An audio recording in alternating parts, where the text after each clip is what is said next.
अस्सलाम वालेकुम। आज की वीडियो में हम करेंगे जी addition of fractions with like and unlike denominator. ये मैंने इस वजह से ये वाली करी, वैसे तो बहुत बेसिक है ये, लेकिन ये मैं इस वजह से कर रही हूँ क्योंकि काफ़ी सारे पेरेंट्स जो हैं उनके कमेंट्स आए थे कि आप जो है मैं जो मैथमेटिक्स करा रही हूँ वो अराउंड 6 से अबव स्टैंडर्ड के जो स्टूडेंट्स हैं उनके लिए है, जैसे कि D1 से लेके D4, देन उसके बाद मैं करवा रही हूँ 9th क्लास की, 10th क्लास की और 11th एंड 12th। तो वो कह रहे थे कि अगर आप छोटे बच्चों के लिए भी बना दें तो उनके लिए बेहतरी होगी। तो मैंने कहा चलें ठीक है। अब हम क्या करते हैं कि थोड़ी सी वीडियोस जो है ना, जैसे डेली बेसिस पे मैं एक वीडियो जो छोटे बच्चे हैं उनके लिए, ताकि उनके कंसेप्ट्स जो हैं वो क्लियर हो जाएं, तो वो बनाऊंगी। तो स्टार्ट करते हैं। ये है जी एडिशन ऑफ फ्रैक्शन, इसके बाद मैं सब्ट्रैक्शन भी करवा दूंगी और एडिशन एंड सब्ट्रैक्शन जो दोनों होती हैं वो भी करवा दूंगी। तो इसको स्टार्ट करते हैं। और इसको स्टार्ट करने से पहले अगर अभी तक आपने मेरा चैनल सब्सक्राइब नहीं किया तो इसको सब्सक्राइब कर दीजिए और बेल आइकन को लास्ट में प्रेस कर दीजिएगा ताकि आपको न्यू आने वाली वीडियोस के बारे में पता चल सके। तो स्टार्ट करते हैं। तो सबसे पहले फर्स्ट पार्ट कर लेते हैं। हमारे पास है जी 2/7 + 3/7। अच्छा, अब इसमें क्या है हमारे पास कि जो फ्रैक्शंस होती हैं ना, जब भी आप इनको सॉल्व करने लगें तो सबसे पहले जो हमारा फर्स्ट स्टेप होता है वो ये होता है कि डिनोमिनेटर जो होता है वो सेम होना चाहिए, यानी कि वो एक जैसा होना चाहिए। जैसे कि इधर तो ऑलरेडी सेम है, हमें कोई वर्किंग करने की ज़रूरत नहीं है, बस इसको सिंपल हमें ऐड करना है। लेकिन जो नेक्स्ट पार्ट्स हैं उनमें हमें क्या करना पड़ेगा, डिनोमिनेटर जो हैं उनको भी साथ में हमें सेम करना पड़ेगा। ठीक है, ये लाइक डिनोमिनेटर यानी ये दोनों सेम, और ये अनलाइक डिनोमिनेटर्स हैं क्योंकि एक 6 और एक 24 है। तो उसको स्टार्ट करते हैं। पहले फ़र्स्ट पार्ट को ही कर लेते हैं। तो मैं यहाँ पे लिख लेती हूँ कि मेरे पास है जी फर्स्ट पार्ट है 2/7 + 3/7। तो इसका हम सॉल्यूशन स्टार्ट करते हैं। फ्रैक्शन को एक दफ़ा लिख लेते हैं। मेरे पास है जी 2/7 + 3/7। डिनोमिनेटर सेम है, जैसे डिनोमिनेटर को हम एक दफ़ा ही लिख देंगे क्योंकि यहाँ पर भी 7 है और यहाँ पर भी 7 है। ठीक है, दोनों का डिनोमिनेटर सेम है, इस वजह से एक ही दफ़ा 7 लिख दिया। और अब क्या करना है हमने यहाँ पर कि न्यूमरेटर को लिख देंगे। न्यूमरेटर में हमारे पास क्या है 2 + 3, दोनों का डिनोमिनेटर सेम था, इस वजह से एक दफ़ा ही लिख दिया। और ऊपर न्यूमरेटर में क्या आ गया 2 + 3। तो 2 + 3 हमारे पास क्या होता है 5/7। अच्छा, अब एक और चीज़ जो बड़ी इम्पॉर्टेंट है, अगर ना यहाँ पर तो 5/7 आ गया, यानी कि फ्रैक्शन में जो न्यूमरेटर है वो डिनोमिनेटर से छोटा है, इससे आगे हम इसको सॉल्व नहीं कर सकते। लेकिन फॉर सपोज अगर यहाँ पर हमारे पास कोई 7 से बड़ा आ जाता, 8 भी आ जाता ना, तो हमें यहाँ पर इसको डिवाइड करके फिर मिक्स्ड फ्रैक्शन में लिखना था, क्योंकि ये फिर अभी तो ये प्रॉपर फ्रैक्शन है। लेकिन अगर डिनोमिनेटर जो होता है वो न्यूमरेटर से बड़ा हो तो इसका मतलब होता है वो हमारे पास जो है अनप्रॉपर फ्रैक्शन होती है। ठीक है, तो उसको हमें प्रॉपर में लेके आना होता है, यानी कि डिवाइड करके। सही है, वो वैसे भी मैं आपको क्वेश्चन कर दूंगी। ये जो भी मैंने मतलब के क्वेश्चंस लिए हैं इनमें तो अभी तो वो नहीं आई मेरे पास फ्रैक्शन, तो वो भी मैं आपको करवा दूंगी। ठीक है, तो बल्कि देख लेते हैं, शायद किसी में आ जाए तो मैं आपको करवा दूंगी। ठीक है जी, सेकंड है हमारे पास। अब आते हैं हम सेकंड की तरफ। सेकंड पार्ट है जी हमारे पास कि 5/6 + 9/24। ठीक है जी, इसका हम करते हैं सॉल्यूशन स्टार्ट।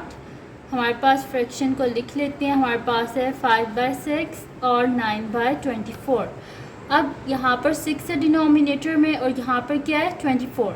अब हमने ये देखना है कि क्या 6 के टेबल में 24 आता है। अगर तो 6 के टेबल में 24 आता है तो हम सिंपली जिस भी डिजिट से मल्टीप्लाई करने से आता है हम उसको ऊपर भी मल्टीप्लाई करेंगे, नीचे भी मल्टीप्लाई करेंगे तो सॉल्व हो जाएगा। लेकिन कुछ ऐसे भी केसेस होते हैं कि जिसमें आप सेम नहीं कर सकते डिनोमिनेटर को, जस्ट लाइक दिस। देखिए यहाँ पे 10 है और यहाँ पर 3 है, ना 3 के टेबल में 10 आता है और ना 10 के टेबल में 3 आता है। यहाँ पर हमें ऐसे नंबर से मल्टीप्लाई करना पड़ेगा कि जैसे 3 10 से 30 होते हैं और 10 3 से 30, यानी कि हमें इनको ऑपोजिट डिनोमिनेटर के साथ मल्टीप्लाई, जैसे 10 को 3 के साथ और 3 को 10 के साथ जब मैं करूँगी तो आपको ज़्यादा बेहतर समझ आ जाएगा, मुश्किल नहीं है। अच्छा, अब यहाँ पर क्या कर देती हैं, 6 है तो 6 कितने से 24 होते हैं, 6 4 से 24, तो 5 into 4 divided by 6 into 4। Mathematics का रूल है कि हम कभी भी खुद से कोई चीज़ खाली मल्टीप्लाई नहीं कर सकते। अगर हम उसे मल्टीप्लाई कर रहे हैं तो लाजमी बात है हमें उसे डिवाइड भी करना पड़ेगा। जैसे देखिए मैंने ऊपर भी 4 लिखा है, नीचे भी 4 लिखा है। या हम अगर डिवाइडेड बाय 4 कर रहे हैं तो हमें लाजमी बात है मल्टीप्लाई बाय 4 करना पड़ेगा, क्योंकि ख़ुद से डिवाइडेड बाय 4 नहीं आता। ठीक है, तो अगर मैंने नीचे लिखा तो मुझे ऊपर भी लिखना मेरे लिए लाजमी है, ज़रूरी है। तो 9/24, 5 4 से क्या होता है 20, 20 divided by 24 plus 9/24। Denominator same हो गया, नीचे आ गया 24 और ऊपर क्या आ गया 20 प्लस 9। इधर मैं साइड पे ही कर लेती हूँ। तो 20 प्लस 9 क्या हो जाएगा मेरे पास 29/24। अब आगे वो वाली फ्रैक्शन जो मैं आपको बोल रही थी, ये अनलाइक फ्रैक्शन है। किस वजह से? क्योंकि न्यूमरेटर डिनोमिनेटर से बड़ा है, यहाँ पर हमें डिवाइड करना लाजमी होगा। तो मैं यहाँ पर डिवाइड कर लेती हूँ 29 को 24 से, क्योंकि 24 2 तो बड़ा हो जाएगा हमारे पास 48, इस वजह से मैं 1 से कर लेती हूँ 24। तो डिनोमिनेटर मेरे पास यहाँ पर क्या आ गया, 9 में से 4 गए तो 5। अब लिखते किस तरह है इसको? लिखते इसको इस तरह है कि हमारे पास जो आंसर आता है ना उसको ऐसे आपने साइड पे लिख देना है, जो रिमाइंडर है उसको न्यूमरेटर में लिख देना है और डिनोमिनेटर में आपने 24 को लिख देना है। अब ये हमारे पास जो है ना ये अनप्रॉपर थी, क्योंकि न्यूमरेटर डिनोमिनेटर से बड़ा था, हमने डिवाइड करके इसको मिक्स फ्रैक्शन में लिख दिया। ठीक है, अब क्या करना है इसका नेक्स्ट पार्ट, तो मैं नेक्स्ट शीट पे आपको वो करवाती हूँ। तो नेक्स्ट शीट पे मैं कर लेती हूँ। और एक और चीज़ पता ही होगी वैसे तो आप लोगों को कि इनको क्या बोलते हैं। यहाँ पर हमारे पास जो जिससे हम डिवाइड कर रहे होते हैं उसको तो डिवाइज़र बोलते हैं।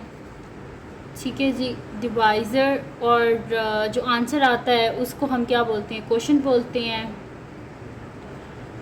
और जो हमारे पास पीछे रह जाती है वैल्यू उसको हम रिमाइंडर बोलते हैं।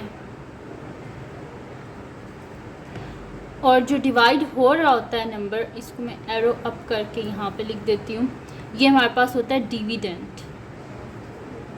ठीक है, तो ये डिविडेंड, क्वोशंट, डिवाइज़र, रिमाइंडर। अच्छा, और मिक्स फ्रैक्शन में लिखते किस तरह है कि हमारे पास जो होता है ना क्वोशंट वो आ जाता है जी साइड पे, न्यूमरेटर में आ जाता है हमारे पास रिमाइंडर और डिनोमिनेटर में आ जाता है हमारे पास डिवाइज़र। ठीक है जी, आपके पास लाजमी जो है वो क्लियर हो गया होगा। अब हम क्या कर लेते हैं, इसका नेक्स्ट पार्ट करते हैं जो कि हमारे पास है जी इसका थर्ड पार्ट जो है उसमें हमारे पास एक मिक्स्ड फ्रैक्शन भी है। तो इसको सबसे पहले हमें जो है वो फ्रैक्शन में लेके आना पड़ेगा। तो यहाँ पे मैं इसको लिख लेती हूँ सोल्यूशन थर्ड पार्ट। ठीक है, तो मेरे पास क्या है जी 3/10 प्लस 2 होल 1/3। तो 3/10 तो एज इट इज़ आ जाएगा। अच्छा, इसको कैसे लेके आते हैं फ्रैक्शन में, इन दोनों को करते हैं आपस में मल्टीप्लाई और जो आंसर आता है ना उसको ऐड कर देती हैं। तो 3 2 क्या होता है 6, 6 प्लस 1 7, तो प्लस 7/3। इन दोनों को मल्टीप्लाई और जो आंसर आएगा उसको ऐड मल्टीप्लाई। ठीक है, इन दोनों को मल्टीप्लाई, 3 2 क्या होता है 6, 6 प्लस 1 7, इस तरह आया ये 7/3। अब क्या है कि हमें डिनोमिनेटर सेम चाहिए। तो यहाँ पर तो 3 है और यहाँ पर 10 है, तो इन दोनों को हमने सेम बनाना है। तो हम क्या करेंगे कि ऑपोजिट डिनोमिनेटर से मल्टीप्लाई कर देंगे। जैसे कि ऑपोजिट यहाँ ये 10 है ना, तो इसका ऑपोजिट क्या है 3 है, तो इसको ऊपर नीचे 3 से मल्टीप्लाई कर देंगे। ये 3 है, इसके ऑपोजिट कौन से 10 है, तो इसको ऊपर नीचे 10 से मल्टीप्लाई कर देंगे। ठीक है, ताकि हमारे पास डिनोमिनेटर सेम हो जाए। तो 3/10 multiply by 3 multiply by 3 plus 7/3 multiply by 10 multiply by 10। ठीक है जी, तो ये क्या हो जाएगा 3 3 9/10 3 30 प्लस 7 10 70 डिवाइडेड बाय 3 10 30।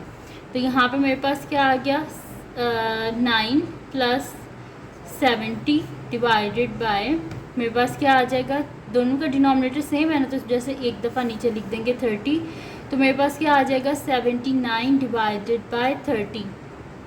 फिर क्या डिनोमिनेटर बड़ा है, इसको डिवाइड करना पड़ेगा।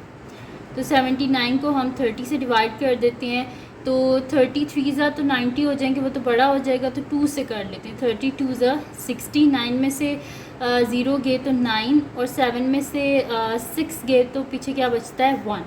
तो इसको हम किस तरह लिखेंगे कि जो हमारे पास कोशेंट है वो साइड पे आ जाएगा, और जो हमारे पास रिमाइंडर है वो न्यूमरेटर में चला जाएगा, और जो हमारे पास डिवाइज़र है वो डिनोमिनेटर में आ जाएगा। ठीक है, तो 2 होल 19/30 ये आ गया हमारे पास इसका आंसर। ठीक है जी। अच्छा, अब आप इसको देख के घबरा मत जाना, इतना लंबा क्वेश्चन ये इतना लंबा नहीं, मैंने बहुत डिटेल में एक एक स्टेप खोल कर किया है। ठीक है, कोई मुश्किल नहीं होती ये क्वेश्चन, और अगर आप किसी चीज़ को मुश्किल समझोगे ना तो ही मुश्किल होगा। हर चीज़ को बस अपने दिमाग में यही रख लिया करो कि ये मैं कर सकता हूँ या कर सकती हूँ। ठीक है, तो आप कर लोगे इंशाल्लाह। तो इसको स्टार्ट करते हैं। हमारे पास है जी 4th, तो यहाँ पे लिख लेती हूँ solution 4th part. 4th part के जी के 3 होल 1/8 प्लस 3/4 प्लस 1/2। ठीक है जी, इसको मैं सेपरेट कर देती हूँ अच्छे से। अब यहाँ पे क्या, सबसे पहले तो मिक्स फ्रैक्शन है, इसको हमने फ्रैक्शन में लेके आना है। तो 8, 3 इन दोनों को क्या करेंगे, मल्टीप्लाई, और जो आंसर आएगा उसको क्या करेंगे, ऐड। ठीक है, तो 8 3 ज़ा क्या होता है 24, 24 प्लस 1 क्या होता है 25। तो यहाँ पे क्या हो जाएगा 25/8 प्लस 3/4 प्लस 1/2। डिनोमिनेटर सेम करना पड़ेगा तभी ये सॉल्व होगा। ठीक है, तो अब यहाँ पर क्या है हमारे पास कि 4 है, यहाँ पर 2 है। तो क्या करेंगे कि 4 के टेबल में 8 आता है ना, 4 2 ज़ा 8, तो ऊपर नीचे 2 से मल्टीप्लाई कर देंगे। 2 के टेबल में भी 8 आता है, 2 4 ज़ा 8, इसको ऊपर नीचे 4 से मल्टीप्लाई कर देंगे। ठीक है, तो ये मैं नेक्स्ट स्टेप में लिख देती हूँ 25/8 plus 3/4 multiply by 2 multiply by 2 multiply by 2। इस वजह से किया क्योंकि डिनोमिनेटर सेम करना है, और 4 2 ज़ा 8 होता है, प्लस 1/2। इसको ऊपर नीचे 4 से मल्टीप्लाई करेंगे क्योंकि 4 2 ज़ा 8 होता है। ठीक है, इस वजह से किया। तो ये मेरे पास हो गया 25/8 प्लस 2 3 ज़ा 6/8 प्लस 4/8। डिनोमिनेटर क्या हो गया, सेम, नीचे लिख देंगे एक दफ़ा 8, ऊपर क्या आ जाएगा 25 प्लस 6 प्लस 4। तो 25 प्लस 6 प्लस 4 क्या होता है 10 होता है, डिवाइडेड बाय 8। तो इन दोनों को ऐड करें 25 प्लस 10, तो 35 डिवाइडेड बाय 8। फिर हमारे पास क्या आ गया है कि ये प्रॉपर फ्रैक्शन नहीं है क्योंकि न्यूमरेटर जो है वो डिनोमिनेटर से बड़ा है, इसको हमें डिवाइड करना पड़ेगा। तो हमारे पास क्या होते हैं कि 8 4 ज़ा 32 होते हैं। तो मैं यहाँ पे कर देती हूँ 4 ज़ा 32। पीछे मेरे पास क्या बच गया, इसका डिनोमिनेटर यहाँ पे मेरे पास आ गया जी 3। तो इसको हम लिख देते हैं मिक्स फ्रैक्शन में। तो मिक्स फ्रैक्शन में किस तरह लिखते हैं, कोशेंट आ गया साइड पे, रिमाइंडर आ गया हमारे पास न्यूमरेटर में, और डिनोमिनेटर में आ जाएगा हमारे पास डिवाइज़र। तो ये आ गया मेरे पास इसका, तो ये मेरे पास आ गया इसका आंसर। तो ये थी जी आज की वीडियो जिसमें मैंने आपको करवाया है addition of fraction with like and unlike denominators, और ये क्वेश्चंस मैंने आपको सॉल्व करवाए हैं। तो अगर ये वीडियो आपके लिए हेल्पफुल हो तो उसको लाइक कीजिएगा, मेरे चैनल को सब्सक्राइब कीजिएगा, और बेल आइकन को लाजमी प्रेस कर दीजिएगा ताकि आपको न्यू आने वाली वीडियोज़ के बारे में पता चल सके। और जो मेरा सेकंड चैनल है जिसके बीच मेरी कुकिंग की, क्राफ्ट्स की, रिडल्स की, ट्रैवलिंग की वीडियोस हैं, उसका लिंक भी डिस्क्रिप्शन में, उसको सब्सक्राइब कर दीजिएगा, और अपनी दुआओं में लाजमी याद रखिएगा। अल्लाह हाफ़िज़।